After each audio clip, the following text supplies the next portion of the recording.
मुख्यमंत्री के साथ में डिप्टी सीएम नहीं गए, बाद में गए। मुझे रास्ते में मिले थे जब मैं लौट रहा था हाथरस से दिल्ली के लिए, गाजियाबाद के लिए, तो रास्ते में ब्रजेश पाठक का काफिला जा रहा था और मुख्यमंत्री वहां से हालचाल लेके निकल गए।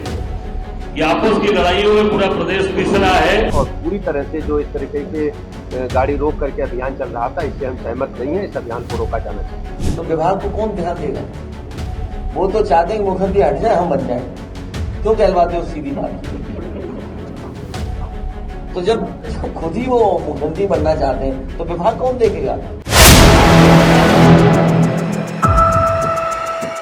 क्या उत्तर प्रदेश में सीएम और डिप्टी सीएम के बीच चल रहा है विवाद? आज हम इसी पर करेंगे बात। नमस्कार, 4 PM में आप सभी का स्वागत है। एनडीए के सहयोगी दल उत्तर प्रदेश की योगी सरकार से नाराज चल रहे हैं, ये तो खुलकर सामने आ ही चुका है। अनुप्रिया पटेल की योगी सरकार को चिट्ठी, फिर योगी सरकार को अनुप्रिया पटेल को जवाब देना, ये बता रहा है कि योगी सरकार से सहयोगी दल नाखुश है। इस वक्त सिर्फ अनुप्रिया पटेल ही नहीं बल्कि आरक्षण को लेकर संजय निषाद ने भी बड़ा बयान दिया था। उन्होंने कहा था कि जब योगी जी सांसद थे, सत्ता में नहीं थे, तो वो हमारे आरक्षण की बात करते थे, लेकिन सत्ता में आने के बाद वो इस पर कोई बात नहीं करते। तो अंदरूनी कलह खुलकर सामने आने लगी है। वहीं चुनाव नतीजों के बाद, जी हाँ, जब दोनों डिप्टी सीएम लंबे समय तक दिल्ली में थे और योगी जी लखनऊ में थे, तो उस वक्त भी कहा जा रहा था कि उत्तर प्रदेश बीजेपी में कुछ ठीक नहीं चल रहा है, योगी जी को हटाने की साजिश हो रही है। जी हाँ, उनको हटाने का प्लान बनाया जा रहा है।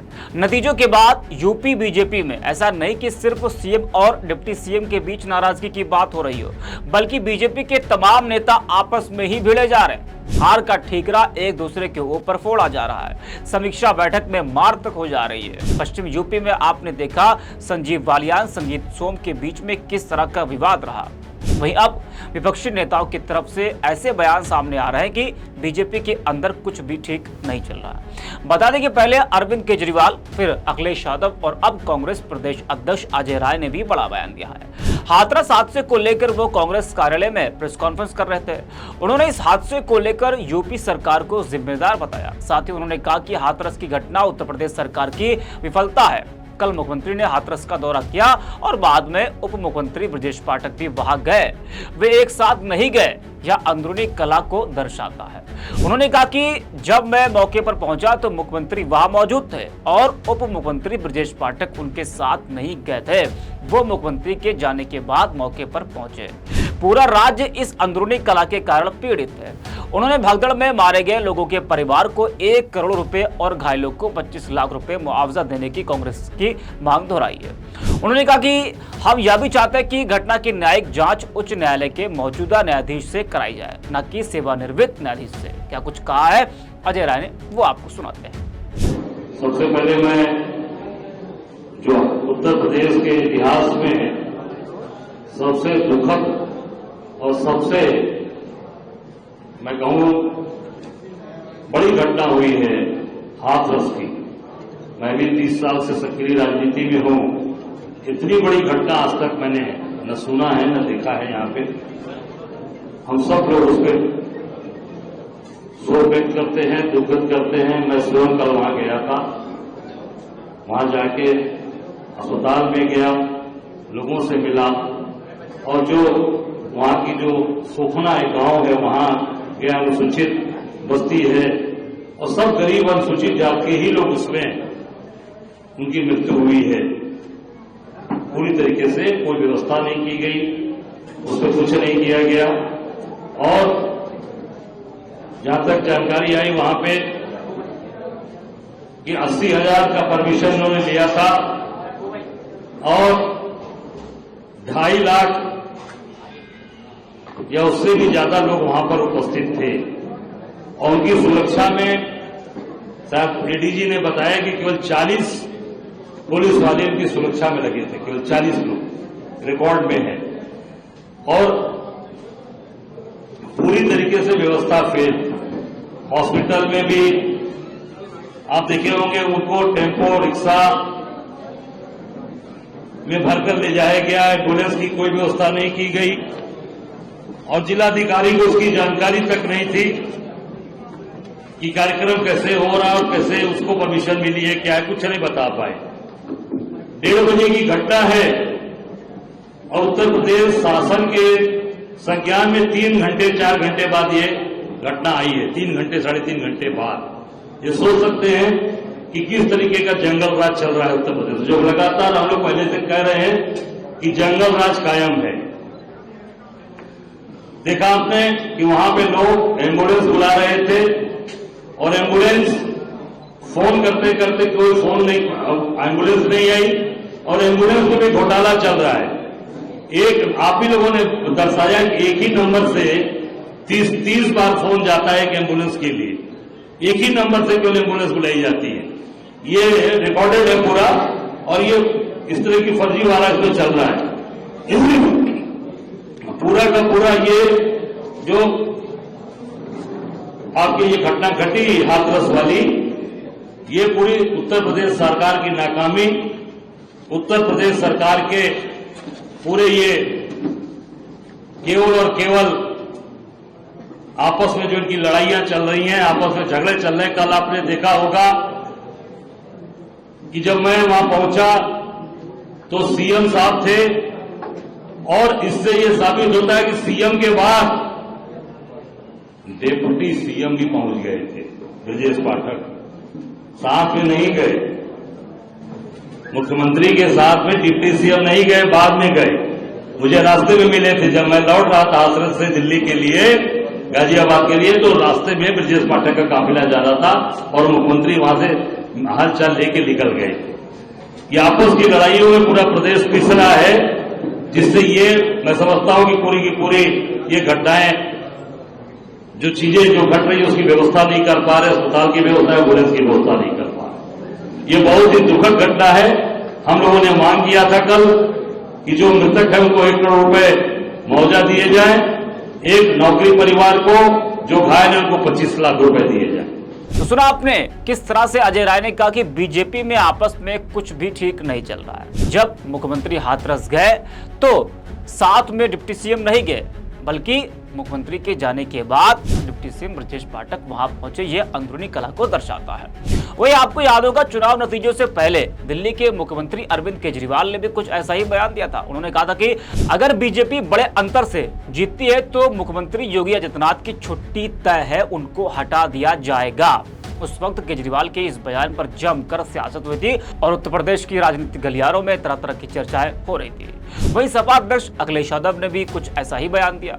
अखिलेश ने कहा कि ब्रजेश पाठक चाहते हैं कि योगी आदित्यनाथ मुख्यमंत्री पद से हट जाए और वह खुद सीएम बन जाए। दिल्ली के मुख्यमंत्री अरविंद केजरीवाल के बाद अखिलेश के बयान से यूपी की सियासत में हलचल मच गई। उनका बड़ा बयान कि डिप्टी सीएम ब्रजेश पाठक चाहते हैं कि योगी जी मुख्यमंत्री की कुर्सी से हट जाए और वो बन जाए। पहले ये बात केशव प्रसाद मौर्य के बारे में कही जा रही थी कि केशव प्रसाद मौर्य चाहते हैं कि योगी जी मुख्यमंत्री की कुर्सी से हट जाए, वो बन जाए।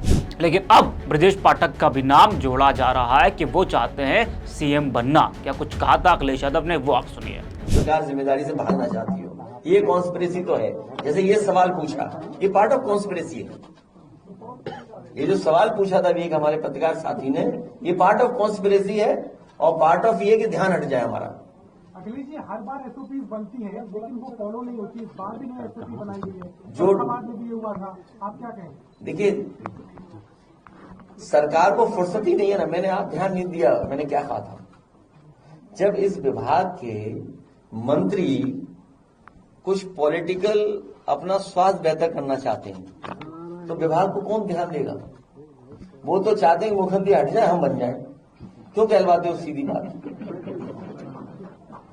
तो जब खुद ही वो मुख्यमंत्री बनना चाहते हैं तो विभाग कौन देखेगा? और मुख्यमंत्री ये बात जानते हैं कि ये पीछे पीछे पड़े हुए तो उनके विभाग को कुछ बजट ही नहीं दे रहे। ये तो सदन में भी हम लोगों ने कहा था, अगर याद हो आपको। याद है कि भूल गए आप? चलिए धन्यवाद, ले जाइए, खबर मिल गई आपको। तो सुना आपने। वही अब आपको बताते हैं कि डिप्टी सीएम ब्रजेश पाठक ने योगी सरकार को लेकर क्या कुछ कहा था। बता दें कि बीते सोमवार को कानपुर पहुंचे डिप्टी सीएम ब्रजेश पाठक ने पत्रकारों के एक सवाल का जवाब देते हुए अपनी ही सरकार की पॉलिसी की आलोचना कर दी थी। तो इससे लगता है कि सब कुछ ठीक नहीं चल रहा है। विपक्षी नेताओं के बयान तो आ ही रहे हैं, सहयोगी दल नाराज तो चल रहे हैं, लेकिन डिप्टी सीएम का ये बयान जो आपको हम बताने जा रहे हैं बहुत बड़ा बयान है। वीवीआईपी कल्चर के खिलाफ मुख्यमंत्री योगी आदित्यनाथ का आदेश और फिर पुलिस द्वारा चलाए जा रहा अभियान के खिलाफ डिप्टी सीएम ब्रजेश पाठक ने यह बयान दिया था और साफ साफ कह दिया था कि वह सरकार के इस फैसले के खिलाफ है, यानी कि अपनी ही सरकार के फैसले के वो खिलाफ है। डिप्टी सीएम ये बात बोल रहे हैं। उत्तर प्रदेश बीजेपी के डिप्टी सीएम कह रहे हैं कि वो अपनी सरकार के इस फैसले के खिलाफ हैं। उनका यह बयान दर्शाता है कि वो जिस तरीके से योगी सरकार ने जो ये आदेश दिया है, जिस तरीके से सड़क पर गाड़ियों को रोककर चेक किया जा रहा है वीवीआईपी कल्चर के नाम पर, उससे वो नाराज है। डिप्टी सीएम ब्रजेश पाठक ने कहा था कि कार्यकर्ताओं के मान सम्मान से हम समझौता नहीं करेंगे, पुलिस की बदसलूकी बर्दाश्त नहीं की जाएगी, दर्ज केस वापस लिए जाएंगे, यानी कि उनके कार्यकर्ताओं के ऊपर जो भी केस दर्ज हुए हैं वो वापस लिए जाएंगे। गाड़ी रोककर जो अभियान चल रहा है मैं उससे सहमत नहीं हूं, ये बात कही थी ब्रजेश पाठक ने। इस अभियान को रोका जाना चाहिए। जरा आप भी सुनिए डिप्टी सीएम ने क्या कुछ कहा था। मुझे कल पता चला है और कल हमने सीपी महोदय से बात किया था और इस प्रकार की जो कार्यकर्ताओं के मान सम्मान से हम बिल्कुल समझौता नहीं करेंगे। मुकदमा समाप्त होगा और पूरी तरह से जो इस तरीके के गाड़ी रोक करके अभियान चल रहा था, इससे हम सहमत नहीं है। इस अभियान को रोका जाना चाहिए। तो सुना आपने, तो एक तरफ डिप्टी सीएम का यह बयान कि वो इस फैसले से नाखुश हैं और उनके कार्यकर्ताओं पर जिस तरीके से जो केस दर्ज हुए हैं उसको वो वापस कराना चाहेंगे, वो इस फैसले से नाखुश हैं। उनका यह बयान अपनी ही सरकार के खिलाफ बोलना ये बताता है कि इस वक्त यूपी बीजेपी के अंदर कुछ भी ठीक नहीं चल रहा है। दूसरी तरफ सहयोगी दलों का नाराज होना और विपक्षी दल के नेता मुख्यमंत्री योगी आदित्यनाथ की तारीफ कर रहे हैं और उनके जो सहयोगी दल हैं वो नाराज चल रहे हैं। बीजेपी के आपस के ही नेता एक दूसरे पर आरोप लगा रहे हैं, लेकिन विपक्षी दल के तमाम जो नेता है वो मुख्यमंत्री योगी आदित्यनाथ की तारीफ कर रहे हैं, यानी कि विपक्षी नेता तारीफ कर रहे हैं और जो अपने हैं वो टांग खींचने में लगे हुए। इस वीडियो में इतना ही। आप देखते रहिए 4PM।